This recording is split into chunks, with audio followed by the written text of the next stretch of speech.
नमस्कार मित्रांनो. मध्ययुगीन मराठी वाङ्मयाचा इतिहास ही आपली अभ्यासपत्रिका BA तृतीय वर्ष सत्र 5वे. या अभ्यासपत्रिकेमध्ये आपण महानुभावांचं साहित्य हा घटक पाहत आहोत. या घटकातील लीळाचरित्र आणि गोविंद प्रभू चरित्र या दोन उपघटकांचा विचार केल्यानंतर आज आपल्याला जे दोन इतर ग्रंथ पाहायचे आहेत, प्रामुख्याने हे गद्य ग्रंथ आहेत. त्यापैकी एक म्हणजे सूत्रपाठ आणि दुसरा म्हणजे दृष्टांत पाठ. या दोन्ही ग्रंथांच्या चर्चेला आरंभ करण्यापूर्वी एकूणच महानुभाव साहित्यानं मराठी साहित्याला दिलेलं जे ललामभूत असं देणं आहे ते लक्षात घेणं फार महत्त्वाचं आहे. मित्रहो, 13व्या शतकामध्ये अगदी सुरुवातीलाच मराठी साहित्याची पायाभरणी महानुभावांनी केली आणि अत्यंत तन्मयतेनं ग्रंथलेखन करून या मराठी भाषेला ग्रंथभाषा बनवण्याचं काम केलेलं आहे. महानुभावांनी मराठी भाषेला धर्मभाषाही बनवलं आणि महानुभावांनीच मराठी भाषेला ग्रंथभाषाही बनवलं. आणि म्हणून हे अत्यंत महत्त्वाचे कार्य महानुभाव साहित्यिकांनी केलं. त्यांच्या मागे महात्मा चक्रधर आणि त्यांचे गुरु गोविंद प्रभू यांची मोठी अशी प्रेरणा आहे.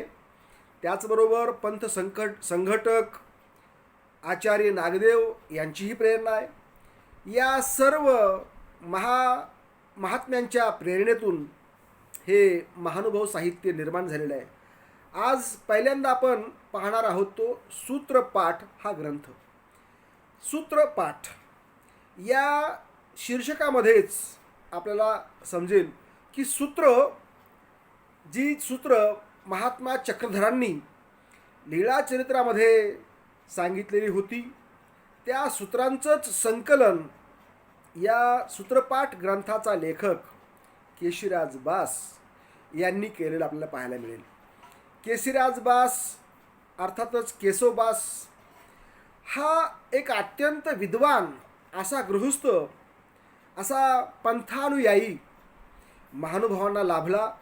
या केशिराज बासानं लीळाचरित्रातील निवडक सूत्र एकत्र केली, गोळा केली आणि महात्मा चक्रधरांनी नेमकेपणाने सांगितलेली जी सूत्र आहेत त्या सूत्रांना एका सूत्रामध्ये मांडण्याचं महत् कार्य या केशिराज बासांनी केलेलं आहे. खरं म्हणजे हा जो ग्रंथ आहे सूत्रपाठ हा महानुभाव तत्त्वज्ञानाचा प्रवक्ता असं म्हटलं तरी वावगं ठरणार नाही. केशिराज बासांनाच महानुभाव तत्त्वज्ञानाचे गाढे अभ्यासक मानलं जातं.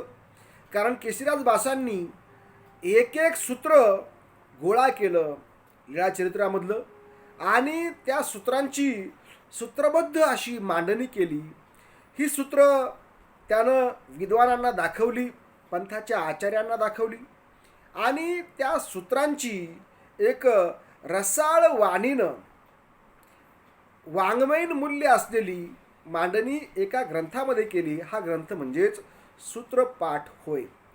या ग्रंथाचं वैशिष्ट्य आपण बघूया की हा ग्रंथ म्हणजे महानुभाव पंथाच्या तत्त्वज्ञानाचा प्रवक्ता. मी म्हणालो तुम्हाला की हा ग्रंथ महानुभाव पंथाचं तत्त्वज्ञान सांगण्यासाठी अत्यंत उपयुक्त असा हा ग्रंथ आहे. याच्यामध्ये महात्मा चक्रधरांनी जे काही तत्कालीन समाजाला मार्गदर्शन केलेलं आहे सूत्रबद्धपणानं त्याचं दर्शन आपल्याला या ग्रंथामध्ये केशिराज बासांनी घडवलेला आहे. आणि म्हणून हा ग्रंथ महानुभाव पंथामध्ये अत्यंत पूजनीय असा मानला जातो. त्याचबरोबर हा ग्रंथ एक प्रमाणबद्ध असा ग्रंथ आहे. हे काही कुण्या आयऱ्या गायऱ्याचं काम नाही.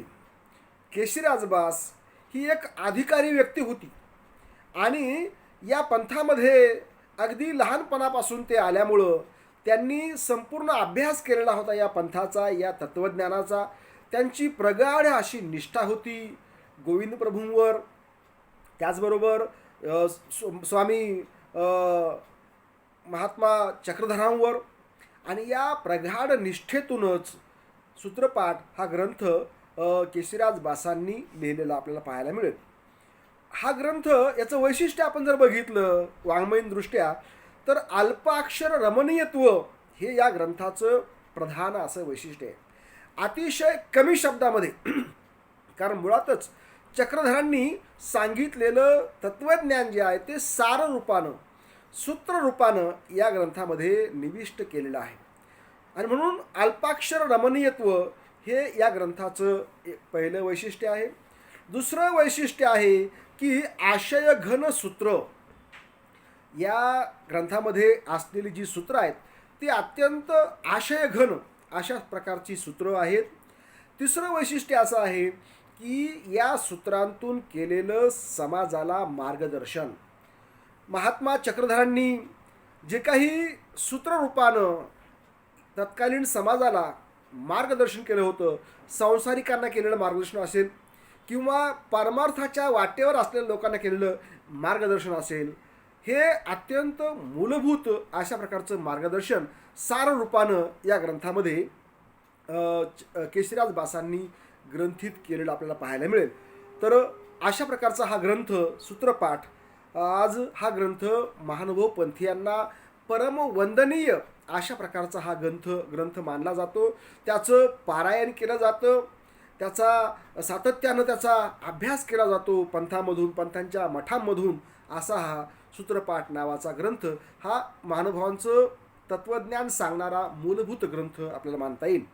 तर दुसरा जो ग्रंथ आहे तो आहे दृष्टांत पाठ. दृष्टांत पाठ हा सुद्धा ग्रंथ सूत्रपाठाप्रमाणेच केशिराजबासांनीच लिहिलेला आहे. म्हणजे यातली जी मूळ सूत्र आहेत, दृष्टांत आहेत, हे चक्रधरांचे आहेत. परंतु चक्रधरांनी जे जे काही सांगितलेलं आहे आणि जे माहीम भटानं लीळाचरित्रामध्ये संकलित केलेलं आहे, त्याची मांडणी केलेली आहे, तर त्यातलं सगळं साररूपानं घेऊन या केशिराजबासांनी दृष्टांत पाठ हा ग्रंथ लिहिलेला आहे. या ग्रंथामध्ये एकूण 114 दृष्टांत केशिराजबासांनी समाविष्ट केलेले आहेत. 114 दृष्टांत आहेत हे सगळे. आणि या दृष्टांतातून तत्कालीन समाजाचं दर्शन मराठी वाचकांना घडवण्याचं काम केशिराजबास उर्फ केशोबास यांनी केलेलं आहे. आता हा जो ग्रंथ आहे हा ग्रंथ सुद्धा महानुभाव पंथाच्या दृष्टीनं महत्त्वाचा आहे. त्याचबरोबर एकूणच मराठी समाजासाठी महत्त्वाचा आहे. त्याचबरोबर एकूण भारतीय पातळीवर जर आपण बघितलं तर मध्ययुगीन काळामध्ये कशा प्रकारची एक भक्ती चळवळ सुरू होती त्याचाही अनुभव आपल्याला या दृष्टांत पाठातून आपल्याला मिळतो. आणि म्हणून त्याही दृष्टीनं हा ग्रंथ अत्यंत महत्त्वाचा आहे. सामाजिक दृष्टिकोनातून जर आपण बघितलं तर तत्कालीन समाजाचं इत्थंभूत वर्णन या ग्रंथामध्ये आलेलं आहे. आणि म्हणून सामाजिक दस्तऐवज म्हणून सुद्धा हा ग्रंथ अत्यंत महत्त्वाचा आहे हे आपल्याला लक्षात येईल. आता अंतर्गत रचनेकडे आपण जर बघितलं या ग्रंथाच्या तर हा ग्रंथ 3 भागामध्ये विभागलेला आहे. म्हणजे याचं जे अंतर्गत स्ट्रक्चर किंवा संरचना जी आहे ती 3 प्रकार म्हणजे 3 विभागातली आहे. कसं आहे बघा, पहिलं जे आहे ते म्हणजे सूत्र. आता हे सूत्र कोणी सांगितलेलं आहे? हे आहे महात्मा चक्रधरांनी सांगितलेलं सूत्र किंवा ह्यालाच वचन असंही म्हणतात. हे सूत्र किंवा वचन हा पहिला भाग झाला. हे सूत्र किंवा वचन स्पष्ट करण्यासाठी किंवा सर्वसामान्यांना कळण्यासाठी महात्मा चक्रधरांनीच काय केलेलं आहे, त्या सूत्राची फोड करून सांगितलेली आहे. म्हणजेच लोकभाषेमध्ये लोकांना समजेल असं सांगण्याचा प्रयत्न केलेला आहे आणि त्यासाठी त्यांनी काय केलेलं आहे, दृष्टांत वापरलेला आहे. आता हा दृष्टांत म्हणजे काय, जिथं माणसाची दृष्टी संपते त्याच्या पलीकडे, दृष्टीच्या पलीकडे म्हणजे ते दृष्टांत. म्हणजे तिथं काय, समजा एखाद्याला कळत नाही, समजा आपल्याला दिसतंय, कुठं दिसतं आपल्याला, क्षितिजापर्यंत आपल्याला दिसतं, पण पुढे आपल्याला दिसत नाही.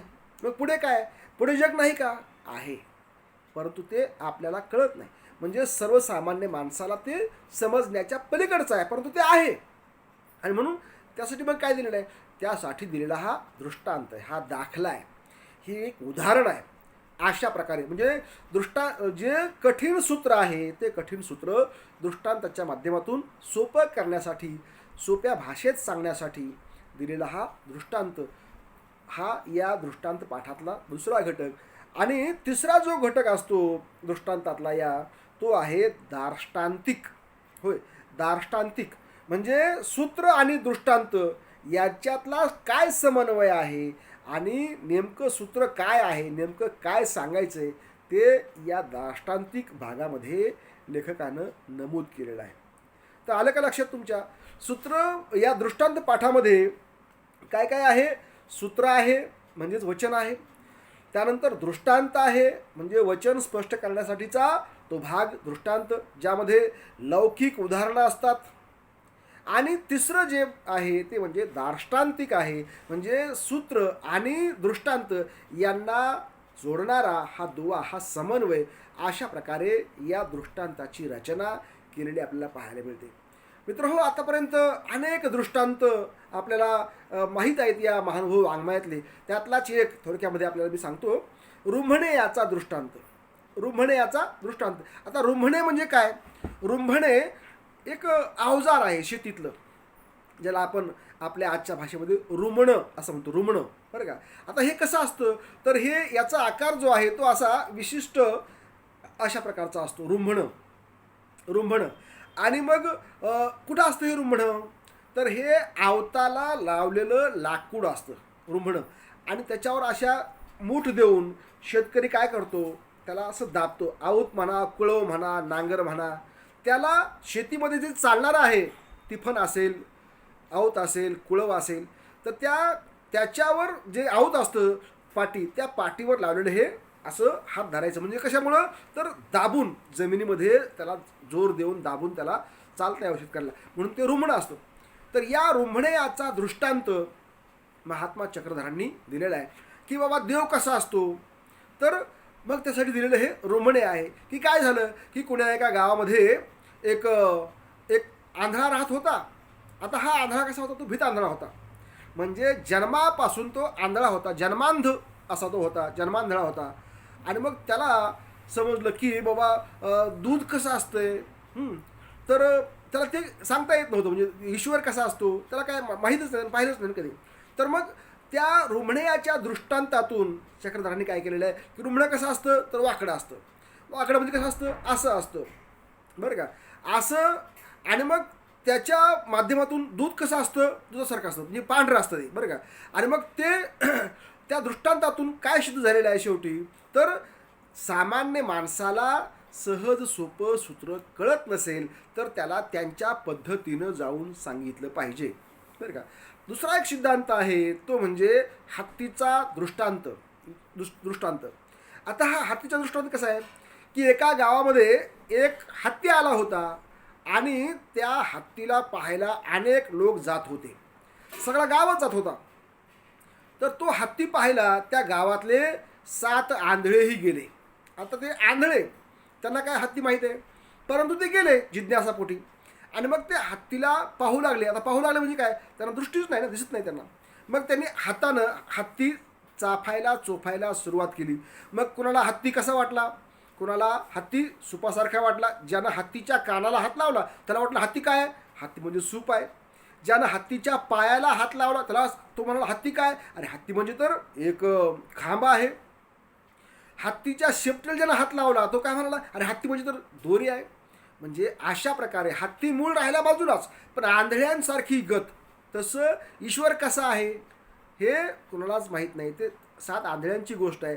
तशा प्रकारे म्हणजे अशा या दृष्टांतातून महात्मा चक्रधरांनी लोकांच्या रोजच्या जीवनातील उदाहरणं देऊन आपलं सूत्र, आपलं वचन पटवून दिलेलं आहे.